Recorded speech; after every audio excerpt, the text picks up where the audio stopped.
تو خوشحال کر اپنی مخلوق پر رحم کر اللہ اللہ۔ آئیے کتاب رحمت سورہ الکہف اٹھائیں۔ اللہ تعالیٰ نے ایک واقعہ بیان کیا ہے حضرت موسیٰ اور حضرت خضر علیہ السلام کا، کہ حضرت موسیٰ علیہ السلام عزم مصمم کر کے جب چلے تو اللہ فرماتا ہے کہ ہم نے حضرت موسیٰ علیہ السلام کو جس بندے کی نشانی بتائی تھی وہ بندہ ان کو وہاں مل گیا۔ سفید چادر اوڑے حضرت خضر علیہ السلام وہاں لیٹے ہوئے تھے، تو یہ جا کے ان کے پاس کھڑے ہو گئے کہ حضرت میں آپ کی خدمت میں اس لیے آیا ہوں کہ اللہ نے آپ کو جو خصوصی علم عطا کیے ہیں میں ان کو سیکھنے کی غرض سے آپ کی چوکھٹ پہ آیا ہوں۔ کہا تم میرے ساتھ صبر نہیں کر پاؤ گے، معاملے مشکل ہیں، سفر دشوار ہے، منزل کٹھن ہے، اور میرے معاملات ایسے ہیں کہ تم اعتراض کرو گے اس کے بغیر تم رہ نہیں سکتے۔ حضرت موسیٰ علیہ السلام نے کہا اگر اللہ نے چاہا تو آپ دیکھیں گے میں صبر کروں گا اور آپ کے کسی حکم کی کسی کام کی میں نافرمانی نہیں کروں گا، کسی کام کا انکار نہیں کروں گا۔ کہا کہ اچھا شرط یہ ہے کہ جو میں کروں اس پر تم اعتراض نہیں کرو گے، سوال نہیں کرو گے، یہاں تک کہ میں خود ہی نہ بتاؤں۔ تو کہا کہ یہ شرط ٹھہری، میں کوئی بات نہیں کروں گا۔ فانطلقا، دونوں چل پڑے، دریا کے پار جانا تھا۔ جو کشتی کا مالک تھا، کشتی بان تھا، وہ حضرت خضر علیہ السلام کو جانتا تھا تو اس نے کرایہ بھی نہیں لیا، لیکن جب کشتی پر سوار ہوئے تو عصا مار کے حضرت خضر علیہ السلام نے کشتی کا ایک پھٹا توڑ دیا۔ تو بے ساختہ حضرت موسیٰ علیہ السلام نے کہا آپ نے پھٹا توڑ دیا، یہ سارے ڈوب جائیں؟ کہا میں نے کہا تھا نا تم میرے کاموں پہ صبر نہیں کر پاؤ گے۔ تو حضرت موسیٰ کو یاد آیا، کہا میں بھول گیا تھا، اس پر مواخذہ نہ کیجیے۔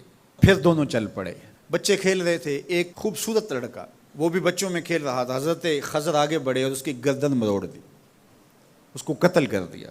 صاحب شریعت تھے حضرت موسیٰ علیہ السلام، نہ رہ سکے، پھر بول پڑے ایک جان کو بغیر کسی جان کے بدلے میں قتل کر دیا، اس نے گوایا کیا تھا ہمارا؟ آپ نے بہت ہی جو ہے وہ غلط کام کیا، یہ کام اچھا نہیں کیا آپ نے۔ کہا میں نے کہا نہیں تھا کہ تم میرے ساتھ صبر نہیں کر پاؤ گے۔ کہا ایک موقع اور دے دیجئے، اب اگر میں نے کوئی اعتراض اٹھایا تو پھر دوبارہ مجھے آپ اپنی صحبت میں نہ رکھیے، عذر تمام ہو جائے گا۔ پھر دونوں چل پڑے، یہاں تک کہ ایک بستی میں دونوں آئے تو آپ نے بستی والوں سے کہا کہ ہم مہمان ہیں، آپ ہماری مہمان نوازی کیجیے، کھانا کھلائیے۔ تو انہوں نے انکار کر دیا، کہا کہ ہم تو آپ کو بلایا نہیں ہے، آپ خود آئے ہیں، آپ اپنے کھانے کا خود انتظام کیجیے۔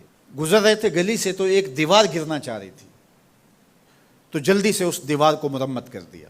کہا حضرت ہم اگر چاہتے تو اس پہ اجر لے سکتے تھے، انہوں نے ہمیں کھانا تک نہیں دیا اور ہم ان کی دیواریں سیدھی کر رہے ہیں۔ کہا اب تمہاری میری جدائی ہو گئی، تم نے یہ بھی اعتراض کر دیا۔ تو انہیں یاد آیا کہ وہ یہ بھی اعتراض ہو گیا، اب میں تمہیں بتاتا ہوں کہ یہ 3 کام میں نے کیوں کیے۔ اللہ اکبر۔ اب سنیے، قرآن ہمیں بتاتا ہے کہ ظاہری علم بھی ہوتا ہے لیکن کوئی باطنی علم بھی ہوتا ہے۔ کہا وہ پہلی بات کشتی والی سنو، یہ 2 مسکین بچوں کی کشتی تھی، ان کے گھر کا چولہا اس کی کمائی سے جلتا تھا۔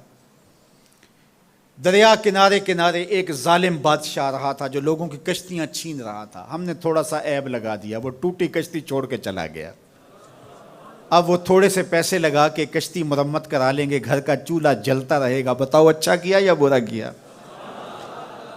کہا رہی بات اس بچے کی جس کو ہم نے قتل کیا، اس کے ماں باپ مومن تھے، نیک تھے، صالح تھے، بچے نے بڑا ہو کے بہت برا ہونا تھا، ہم نے اس کو قتل کر دیا، اللہ اس کے بدلے ان کو بہتر اولاد دے گا۔ علماء تفسیر نے لکھا ہے اس بچے کے بدلے میں اللہ نے ان والدین کو ایک بیٹی عطا کی جس کی نسل سے 70 نبی پیدا ہوئے۔ دیوار کی کہانی بھی سن لیجئے، یہ شہر کے 2 یتیم بچوں کی دیوار تھی اور اس کے نیچے ان کا خزانہ تھا اور ان کا باپ بڑا نیک تھا۔ خزانہ دیوار کے نیچے ہے، دیوار گرنا چاہ رہی ہے، کسی معمولی دھکے سے گر جاتی۔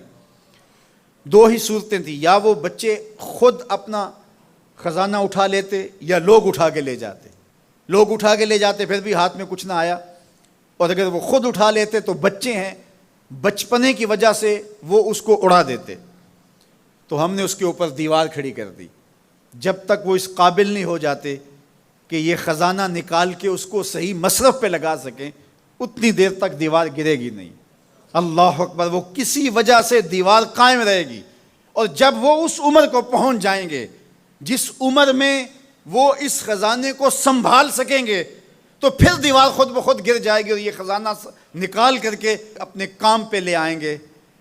میں جب پہلی مرتبہ اس کو جو ہے وہ غور کے ساتھ تلاوت کیا تو مجھے یہ لگا کہ اس کا انطباق پاکستان کے حالات پہ بھی ہو سکتا ہے، اس لیے کہ یہ بھی یتیموں کا سرمایہ ہے۔ کتنے یتیم روتے بلکتے رہ گئے اور ان کے سر سے جو ہے وہ سائے اٹھ گئے اس وطن کے لیے، لیکن میرے مالک نے اس ملک کے خزانوں پر گہرے پہاڑ اور بڑی بڑی دیواریں کھڑی کر دی ہیں۔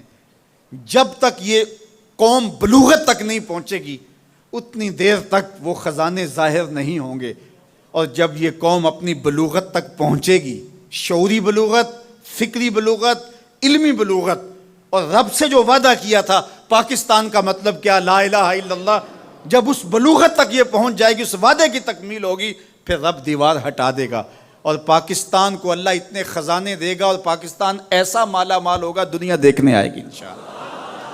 اس لیے رب نے دیواریں بنا کے رکھی۔ تمہارا باپ معین الدین چشتی بڑا نیک تھا، تمہارا باپ داتا گنج بخش علی حجویری بڑا نیک تھا، تمہارا باپ حضرت مجدد الف ثانی بڑا نیک تھا، ان کی وجہ سے میں دیواریں کھڑی کر رہا ہوں اور مضبوط حصار لگا رہا ہوں تمہارے خزانوں پر، اور وہ وقت آئے گا جب تم بلوغت کی عمر کو پہنچو گے، دیواریں ہٹ جائے گی اور تمہارا وطن زمانے پہ مہکتے پھول کی طرح اور چمکتے ستاروں کی طرح اور روشن آفتاب کی طرح چمکتا اور مہکتا دکھائی دے گا، اور زمانہ پاکستان دیکھنے آئے گا، پاکستان دنیا کی قیادت کرے گا انشاءاللہ۔